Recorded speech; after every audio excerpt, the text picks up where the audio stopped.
And look, I'm impressed. Friday, 4:30, and you're sitting in this room as opposed to out there. When I was here, there wouldn't have been anybody in this room at 4:30 on a Friday. So thank you for coming. I want to do a couple things this afternoon. And as you can see, my colleague, Hisham, is from Cairo, Skyped in from Cairo. We have an office, the worldwide headquarters office of Mercator 21's in Washington, D.C. The only other office we have is in Cairo, Egypt. And we're going to talk today about a number of different forces of change that are going on in the world and how they affect you and whether or not you're going to be able to affect the world in front of you, which is a very different world than the world I graduated Lafayette into, and a very different world even from, I'd say, a year ago. So this discussion, all right, and it's going to be discussion, we're going to do some provocative things, but we're going to talk about innovation, wireless globalization, and societal change. Now, I said societal change, right? I didn't say economic change, I didn't say society, societal change. And what I'm going to try to do is just put in front of you a number of different change drivers, and I want you to think about those and reflect upon them, and how they are shaping your life, how they were creating an opportunity for new business models, how they create opportunities for personal and professional leadership for you, and how they create opportunities for you to be subjected to change on a global scale that you may not have a sense for, okay? But if we can at least this afternoon talk about them, get a sense for them, and then we're going to use the most recent developments in Egypt as an example. So Hisham is going to talk to us about the revolution that Egypt is going through right now, how it came about, how some of the factors that we're going to talk about at the beginning that'll be part of this slide contributed to that. I want you to have an opportunity to ask Hisham any question you want about what's going on in Egypt, where he thinks Egypt may be going in the future. So you have a real-time opportunity to get into, virtually, all right, the middle of a transformational change, which at least in Egypt's case has been peaceful and revolutionary. All right? Now, first thing that's going to be different about this afternoon. How many people have cell phones? Okay, turn them on. Okay, turn them on. And for the first 30 minutes, here's your first assignment. You've got two assignments, all right? One is you got to pay attention. And the second assignment is in 30 minutes, you have to text as many people as you can text. But you have to text at least 5 different people. I don't care what you say, but for 30 minutes, and at the end of that 30 minutes, we're going to take a general sense for how many people this room texted in 30 minutes, okay? So the clock is running now. Now remember, you've got to pay attention. So there's a purpose for this madness, and we're going to get to that at the end of it, all right? Okay, Hisham, can you hear us okay? I can hear you, but the sound is very far. I can barely hear you when you're not near the laptop. Okay, so it's better now? Yeah, that's much better. So Okay. I think when you get to my part, you can just repeat the questions from there. Okay, and I will, everybody can hear Hisham? Okay? All right, very good. All right, let's get started. Now I want to show you something. We're going to start with the concept of innovation. Right? This discussion's about innovation, societal, wireless globalization, and societal change, all right? So the first thing we're going to do is we're going to go to a discussion about innovation. Now, this is a short video that I want you to. Visualization is right at the heart of my own work.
Okay, so why do I show that to you, right? It does a number of different things, right? It provokes us to think about how the world is different and what has happened in the last 200 years, but then also to how to portray the difference, right? This visualization technology that you just saw, which I thought was pretty cool, gives you a sense for how the world has shifted, right? And the world that you are living in and relating to, and therefore the kinds of skills and the kind of awareness and understanding you're going to need to be able to live effectively in that world, whether you're setting out to make a societal difference or whether you're setting out to make an economic difference. So this was just focusing on the use of very advanced technology to make the speed of change and innovation understandable. That's a pretty hard thing to do. 200 years, 200 countries, right? In 4 minutes, I thought he was pretty clear. And the technology that he used to demonstrate that was pretty remarkable.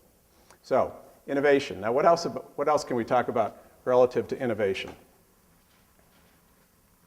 How about this?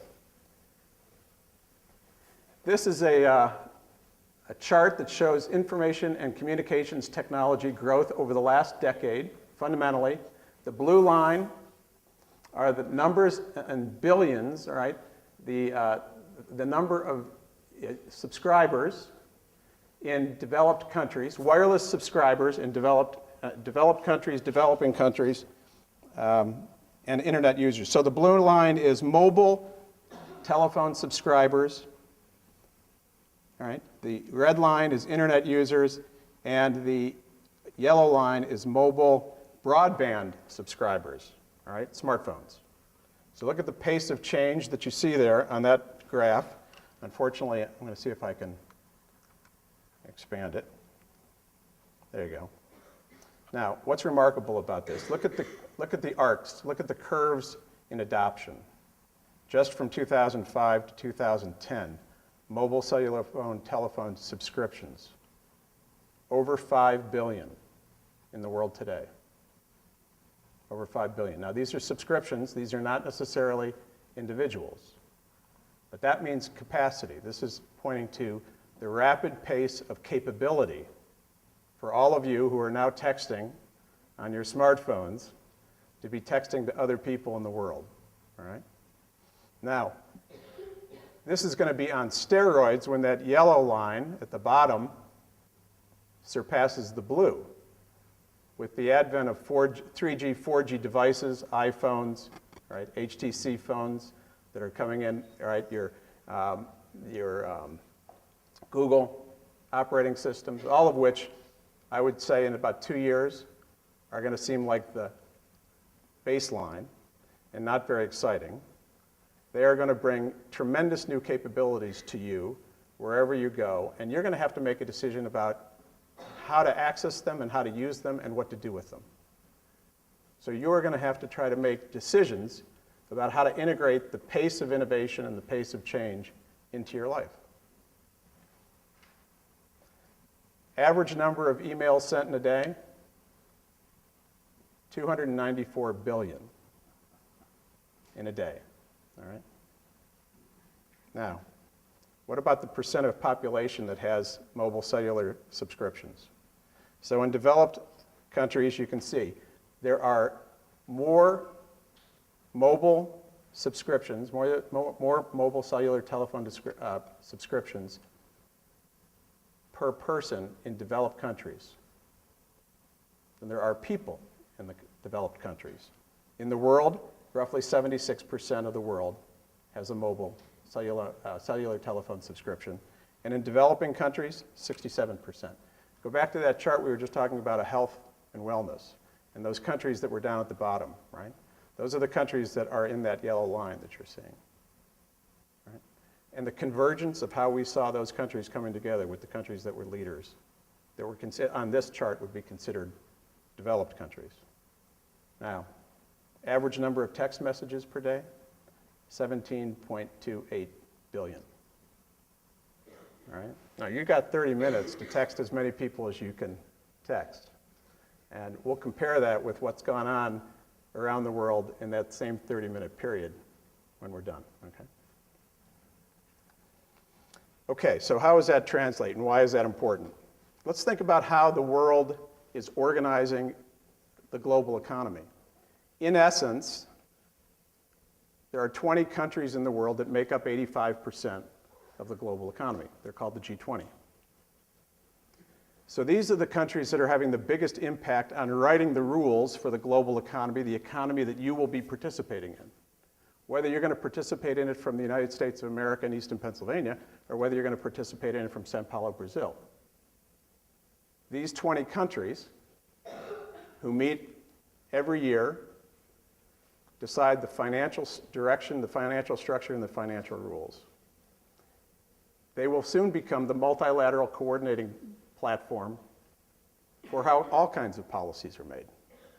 So your ability to understand the nature and the profile of these countries would be pretty important, because this is going to be the equivalence of Broadway, all right? You're going to pay attention to what's playing in the G20. And you can see the countries are pretty diverse. Now, so for purposes of this presentation, so how many Facebook users are there in the G20? All right, there are about 500 million Facebook users. The G20 makes up about 330 million of them. What about mobile subscriptions? Of that 5 billion that we were talking about before, the G20 makes up over 3 billion of them. So what are we doing with this chart? We're just trying to say, what is the playing field that you all ought to be thinking about? And what is the profile, both the technological profile and the economic profile of that playing field?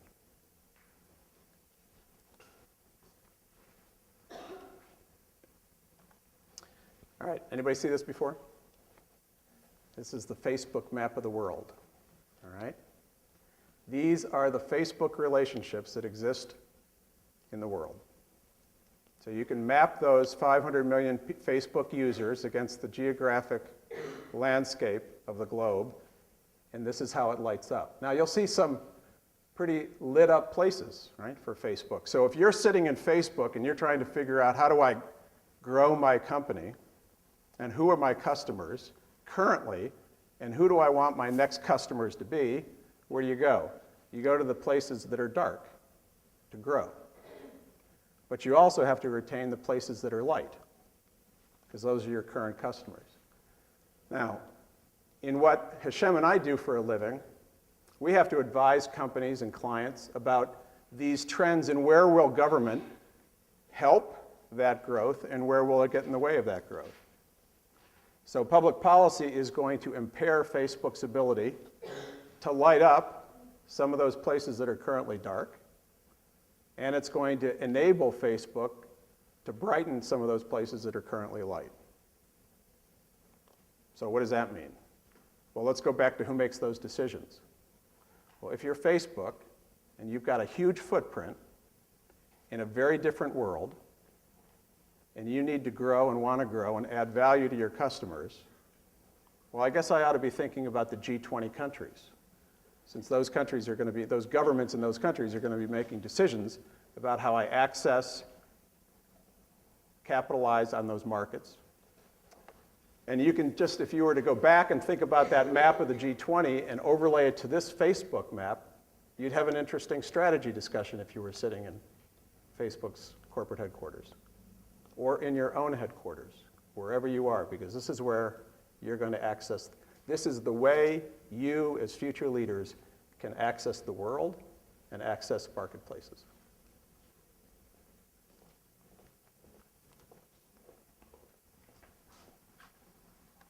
Okay.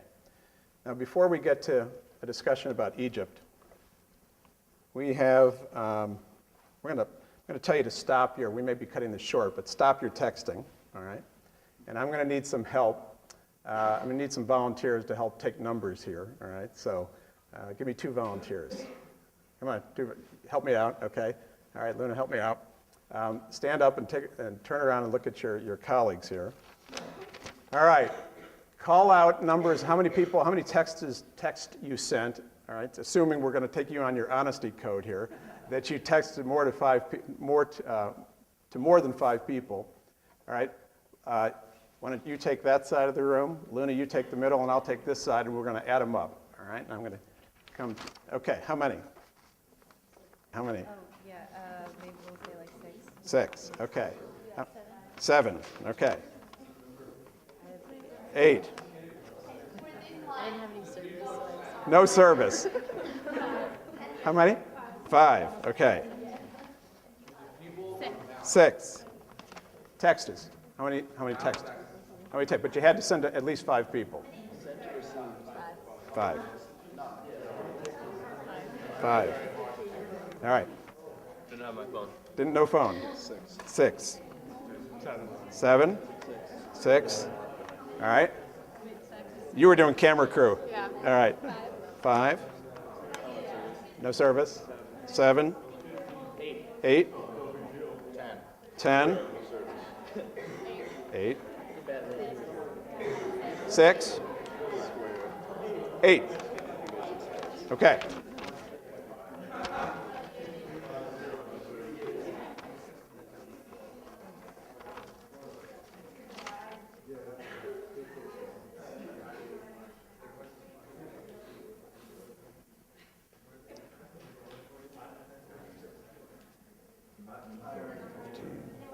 Should we give you our totals then? Yeah, that would be great. Total of 61, 80, 80, 107.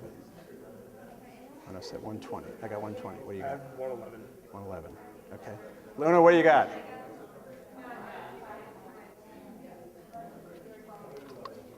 Luna, I got those. Oh, no, I didn't get you. That's right, 12. Okay, so what were your total? Okay, so this is 10, 30, 42, 50, 50 plus 20, and there's a 9. Okay, so 53, no, 51, 11, 121. 121. Yeah, and I only got 1, no service. Okay. 15, 3. Okay. So, in the time you guys gave, you had to send text messages, this room did 350 text messages, okay? In probably 18 minutes, something like that, all right? All right. There were, in 18 minutes, 200 million other texts sent around the world in those 18 million, in those 18 minutes. So, all right, that's interesting, Mr. Caine. Why is that important? Because we just talked about some of the vectors of change and some of the opportunities you have to access other people, right? Whether you're trying to create a revolution in a country that wanted change, whether you're trying to create a new product, whether you're trying to communicate about a disaster, you have tremendous reach in your hands growing up in the world today. It is reach that's historic and that people before you did not have. So the purpose of what I'm trying to have a conversation about this afternoon is, what are you going to do with that opportunity? You have a tremendous opportunity to do whatever moves you, right? If it's philanthropic work, if it's creating a product, if it's teaching, if it's changing the life of somebody else, your reach and your capacity for precision impact has never been greater. Now, you're going to have different leadership skills than the kinds of leadership skills that Mark and I grew up with. You're going to have both an obligation and an opportunity and a tremendous responsibility. Right? You can really screw things up, or you can really make things great. So this is all a lead up to, now I'm going to turn it over to Hashem, and we're going to talk about Egypt. Because you now have an opportunity to see a country that has gone through, over the last couple of months, a historic political change. After decades of one system, it now has chosen to peacefully change to a new system, given the tools and the environment we just talked about. That's using a basketball metaphor, that's a tricky dribble, okay? Now, Hashem, I'm getting there, hang on. All right, so this is what you saw on the cover of The Economist not too long ago. Now, just so you know, the person holding the flag happens to be a friend of Hashem's, okay? Just so you know. Here are some pictures of people waiting in line to vote.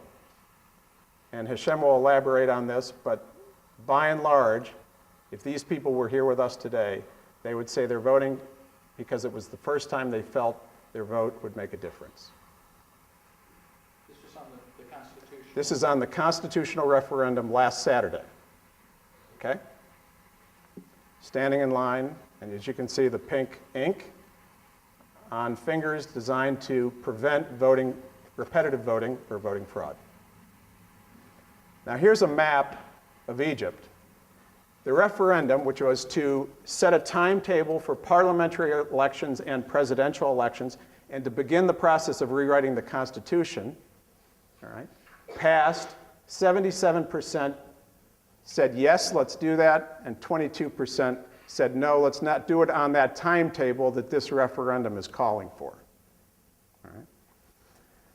What you see here is also the breakdown of the major cities and how they voted. And you can see an interesting variation with Alexandria proper, where Alexandria proper voted against the referendum. That might be something you want to think about and ask Hashem about.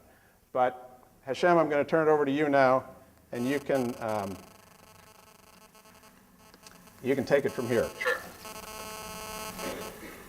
Okay, great. So thank you, Chris, for introducing me, and thank you all for this opportunity to listen to me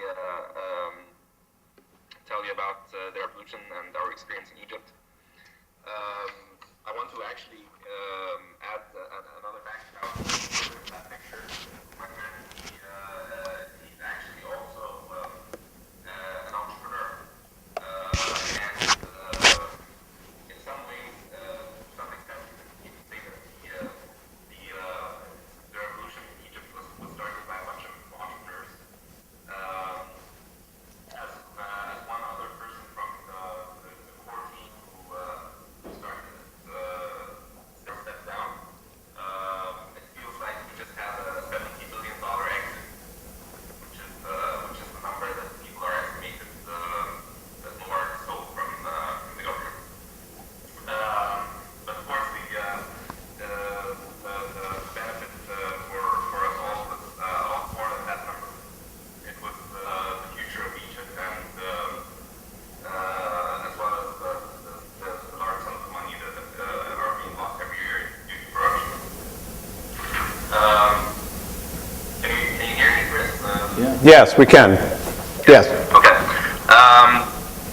Just making sure. So I'm sure you've all heard lots of dates for the start of the revolution in Egypt. Everything that there was hate, anger, and so on. But for me, I think, in my opinion, the real tipping point for the revolution was at the time on February 27th, and that's when the government shut down the internet. And it's ironic, but this was, I think,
people started cleaning the streets. The slogan changed from the people want to break down the system to the people want to build the system, and they want to build a new country.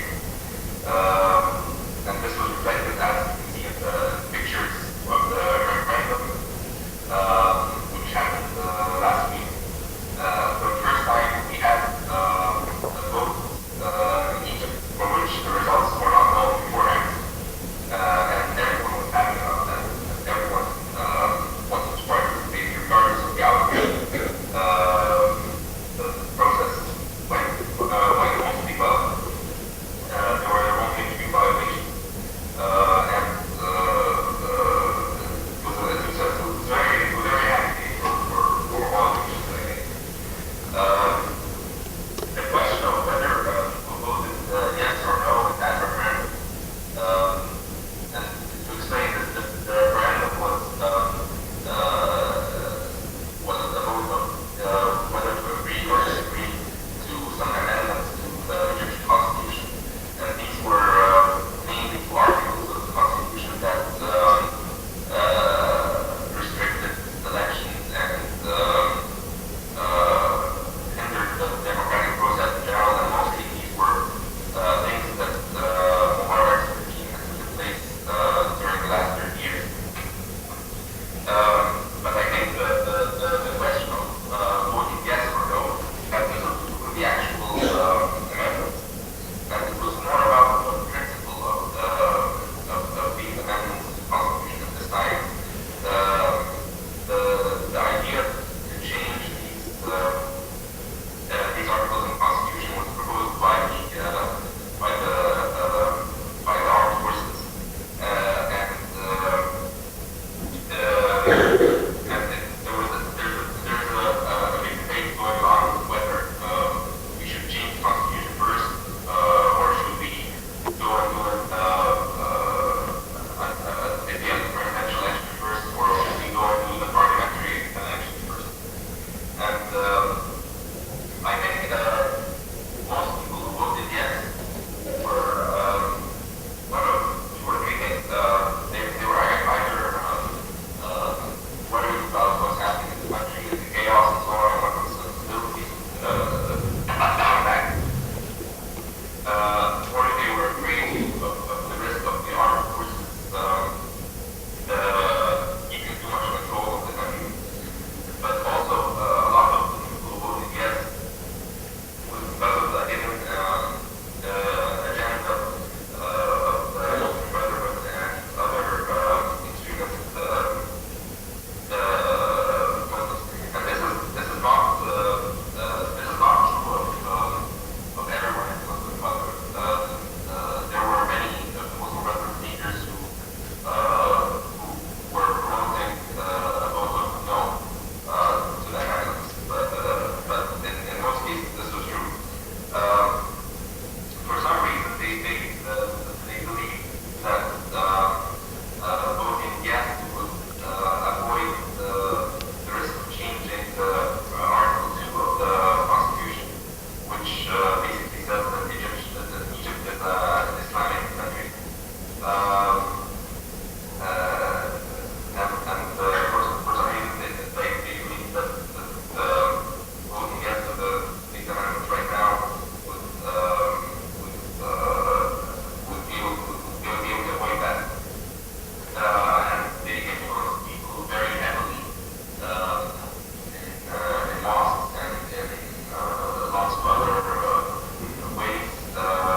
Great.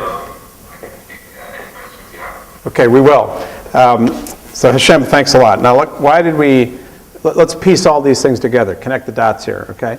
You're inheriting a world that moves very fast, that allows you to be connected with people instantaneously who you don't know, and people who you only know digitally, and people who you know digitally and physically. These forces in the velocity of change, some of which we've put in graphs, some of which you've just heard about firsthand, can change models, institutions, countries like that. In this case, Egypt, a country of 80 million people, largest country in the Middle East, had an economy that was growing at 6% a year when most economies in the world were in recession, right? Has brought forth not necessarily an economic change, but a political change. And clearly that's had a societal impact to it. Now the question is, will these forces of change allow Egypt to build as quickly as it forced it to change? So bringing something down frequently is a lot easier than building something up. And do you know that you're building up in the right way for the right reasons in the right direction? So the interesting question to me is, will these forces and these technological tools allow the construction or the reconstruction process to be as quick and as pervasive as they allow the transformation process or the destruction process to be? Big question. We don't know. But you just heard Hashem hear him speak about why people were inclined to vote no. They wanted more time to think about what process to put in place, and organizations and communities that were not organized or not allowed to be organized in the previous regime really don't have the management structure or the institutional structure to take advantage of a quick electoral process. The two parties, or the two entities that can move quickly, are the former regime, elements of the former regime, and the elements of the Muslim Brotherhood that had been outlawed by the former regime. So if you are sitting in Egypt, or if you're advising a client about what the direction of Egypt and Egypt's economy will be, you have to think about who benefits from the yes and who doesn't benefit from the yes vote. And I think what Hashem has been able to tell us quite clearly is that those people who have the capacity to mobilize in a formalized way will have an inside advantage to a faster timetable. Now, the population of Egypt has spoken. They want to get on with this timetable. Now the opportunity and the challenge for those groups who were very much part of the driving force and the energy of the revolution is, will these tools now enable them to organize faster than they would have been able to organize before? Pretty daunting challenge, right? Can you come together and apply your scale in a productive, constructive, clear way? Or is it just your ability to comment and make a statement, but not necessarily apply your passion and force for change? So let's talk about questions. Anybody have questions? Yes, sir. So you're mentioning how these new ways to communicate are getting more people able to be involved in revolutions. How formal were the actual groups that were part of these networks? So even though everyone was together and forming the revolution, when it came to a vote, and some people weren't accepting of the referendum, they wanted to go slower, they wanted to have more changes. Like, how formal were the groups formed by these networks? Did you actually see certain that were like Facebook groups or Twitter accounts? Were they forming these groups based on how these people felt after the initial revolution? Hashem, were you able to catch that? No, you'll have to repeat. Okay, so the question was, how formal were the groups who were mobilizing the revolution? How organized were they? And how, if they were organized, how were they organizing themselves? Is that Yep. I think no one really knew that they were starting a revolution. There was a number of semi-formal groups 666 movement and the I don't know what the other one, what the other date is. There's another group with the date, and there's the Khaled Saeed group. These are activist groups who have been for a long time, for many years, for the last few years, actually, not that many years, working on trying to change things in the government, and they've had repeated protests and demonstrations. And I think this was the first time that they came together and organized something that included all of the groups. But this was the group that was just perhaps one or two representatives from each of these groups, and the total of them was maybe 10 or 20 people. And they I think hoped that they can create a big protest, but I don't think in any way that they knew that this was going to be a revolution. It just happened that this time they were more successful than before. And obviously the resistance that the government infuriated people more and brought people to really join in an act. And so I until now they can't even say that they were formally organized, and that they are formally organized even at this time. And no one really claimed that these were the people behind the revolution. It was really a revolution of the people. It was just a spur of the moment that was perhaps a factor in it, this group of people. So it was truly a bottoms-up grassroots, right, situation. Right? And then the question is, how do you sustain that? And then how do you apply it? And that's the story that's yet to be written. Right?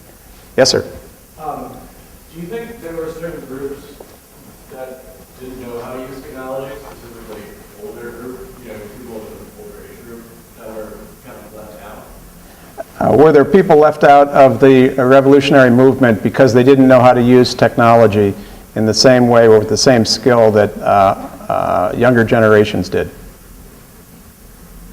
Not at all. If you were there in Tahrir Square,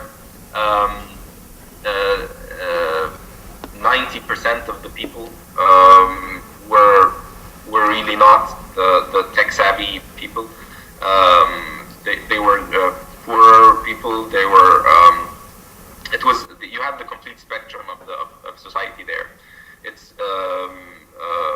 if you have just a few people who have cell phones and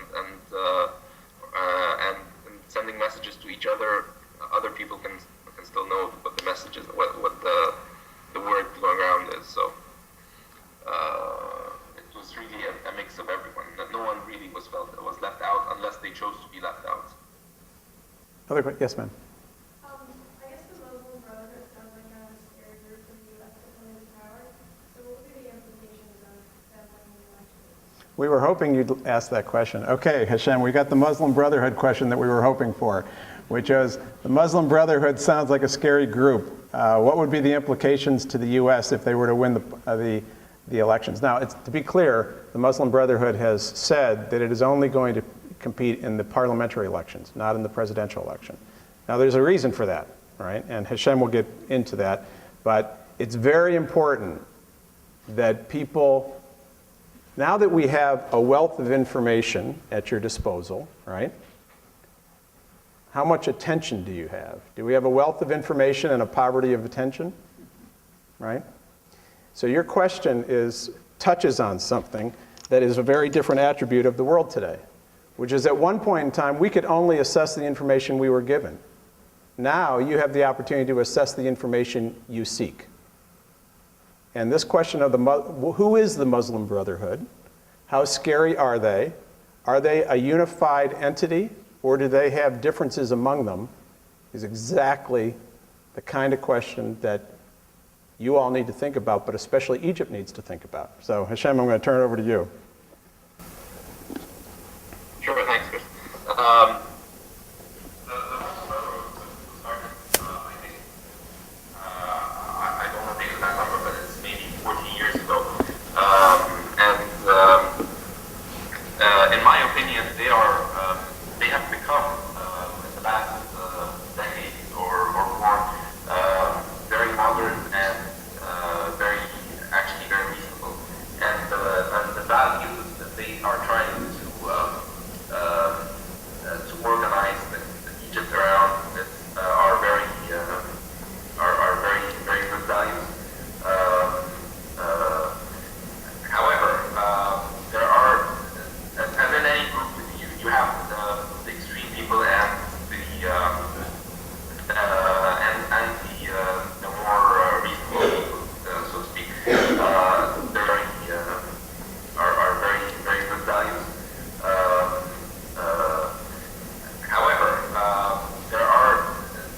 you wanted to talk about. What would be the implications to the United States if the Muslim Brotherhood had a majority in the parliament, and is that even feasible in your opinion? Oh yeah, I think that the Muslim Brotherhood, they're not aiming to be completely in power in the short run. They're not running for the presidential elections. They're only trying to run for the parliamentary elections, and even then they're aiming for 40% maximum portion of the parliament.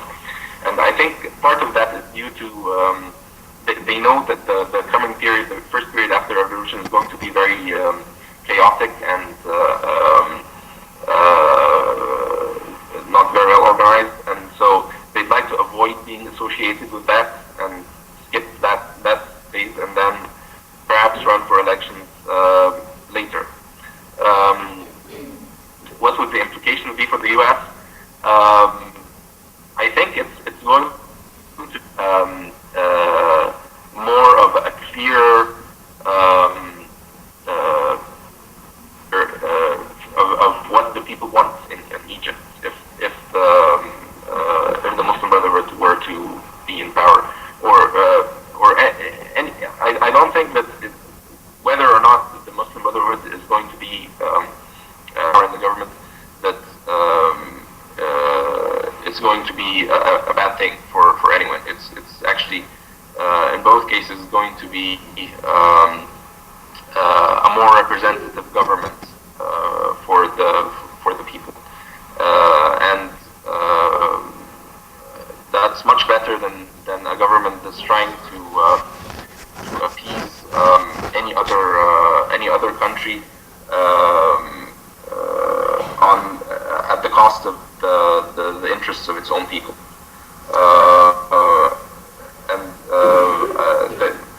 The Muslim Brotherhood is respecting existing agreements with say Israel and with other parties, and so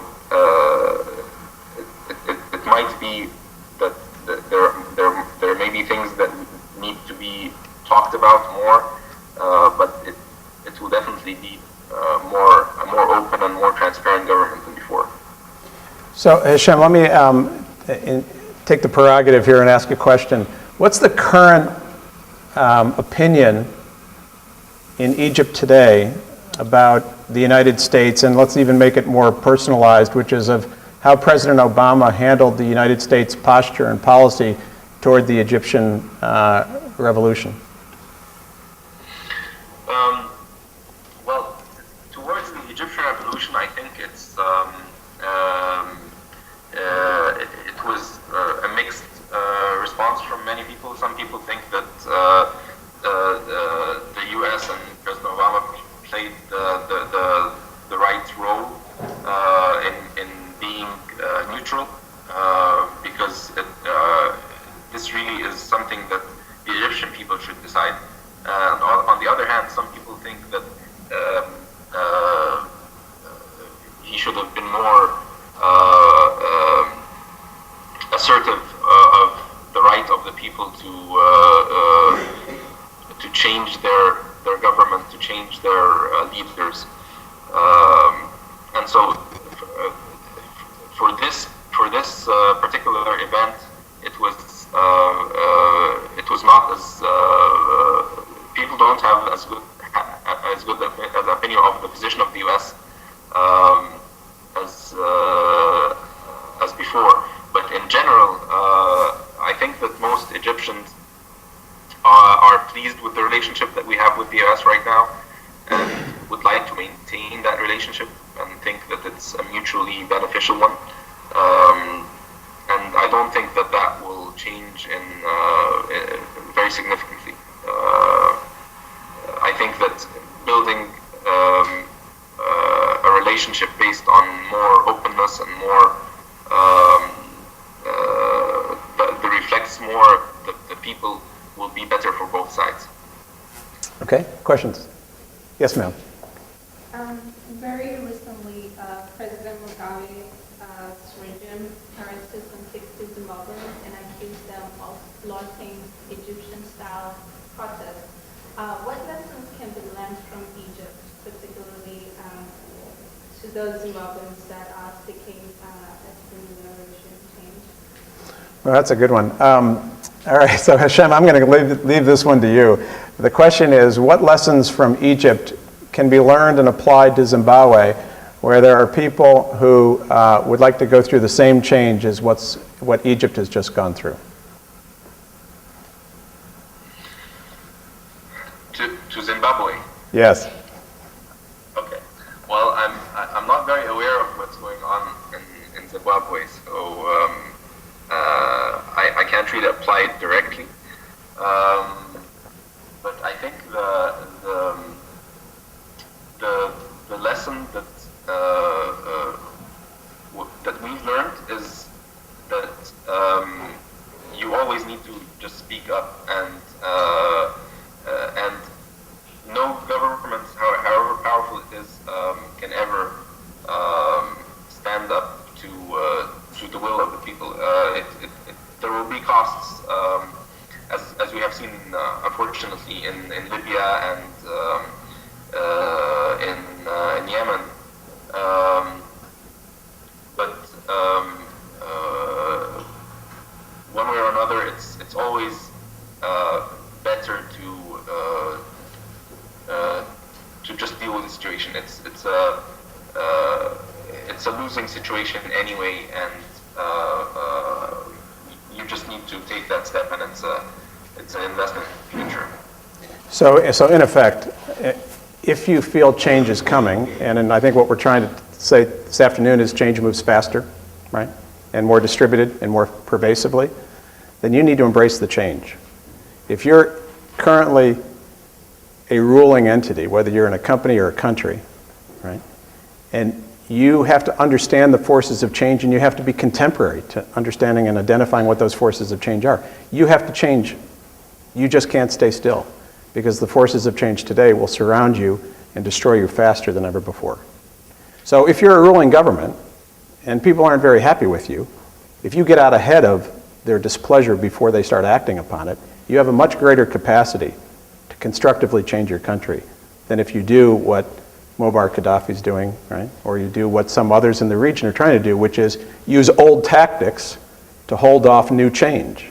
And I think one of the powerful things about the Egyptian experience is what Hashem said was when the government decided to take down the internet, it had the reverse effect.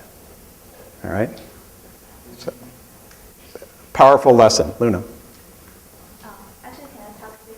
Sure? Yeah, you can come up. Hi there. Can you see me? Yeah. Go ahead. My name is Luna. First, I'm very excited to see you here today, and I feel really happy for Egyptians. I think I wish I could be there to witness this great event. I think it's not just a very simple revolution or something. I think this is great because, like, from the news I heard, there is one that really touches me. Like, we know that people in Middle East or people in history have been fighting over each other because of religion. But what I heard from Egypt during this revolution was that when Christians, they were praying, Muslims, they were holding hand in hand to protect them. And when Muslims were praying, and the Christians were doing the same to them. So this really touches me strongly. And in addition, the army was not hurting the people. And all those great things happening, that just make you feel something great really happening there right now. And it's not just the people want to change a regime, it's like they really want something good for all of them. So I wonder, from your own experience there, do you see such things happening, and what's the attitude of media towards that? And now there's a change.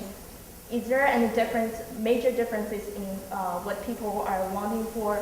Are they still fighting for their own interests, or they're really trying to do something good or beneficial to all of them? That's my question. Thank you.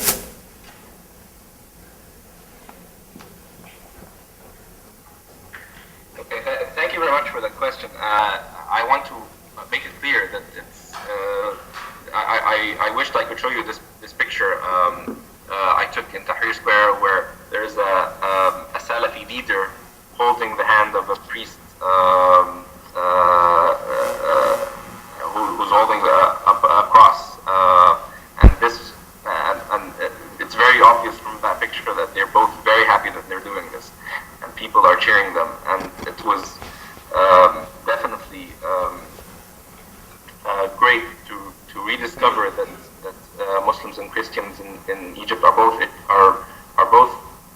that's better for everyone. Hashem Mark Caine, we met at the Egyptian embassy last fall. Fine, thanks. My question is, with regard to the role of the military beyond just the national defense function. From everything I can read, they're very involved in the economy, a range of industries. And my suspicion is, from an outsider, is that they have a pretty tight control over entry. And in order for Egypt or any country to continue this kind of growth, you're going to need to attract massive amounts of capital, especially a foreign capital coming into the country.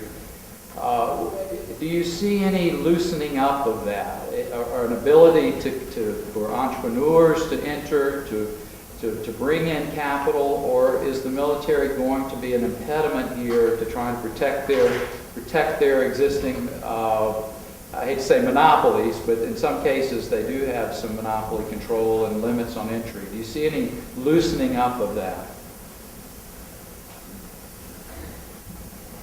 Thank you, Mark.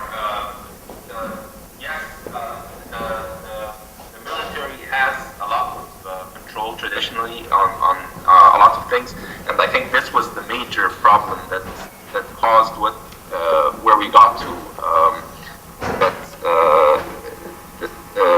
Mubarak himself and a lot of the leaders in the government have a military background, and the military still has a lot of control on things, but they have made it clear that they do not want to stay in power. They have made it clear that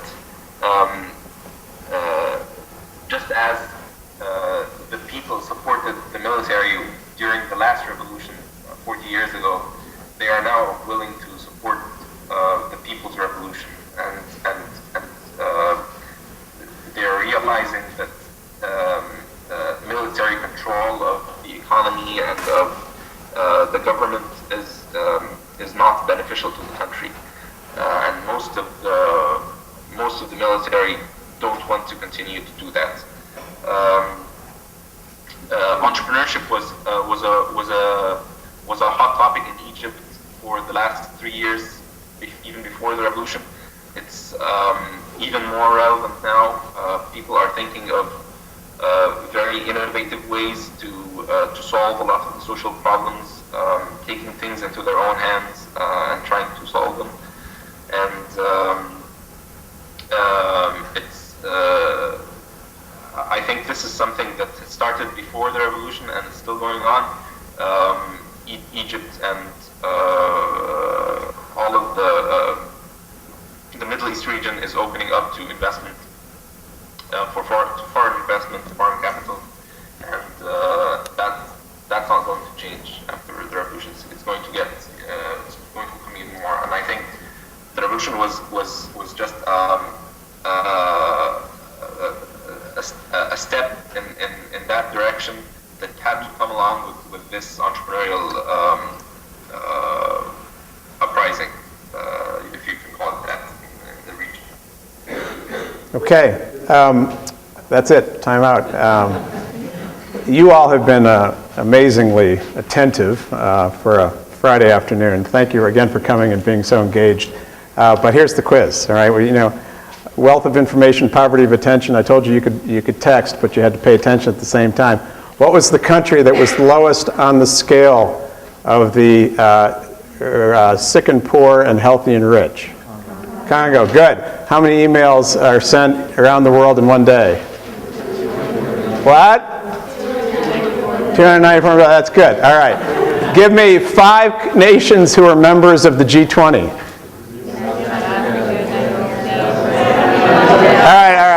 All right. You got it. I'll buy that. First of all, thank you very much for coming.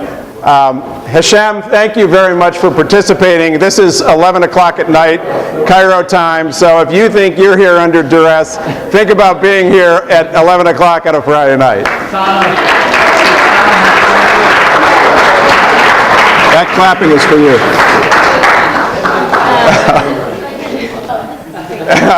you.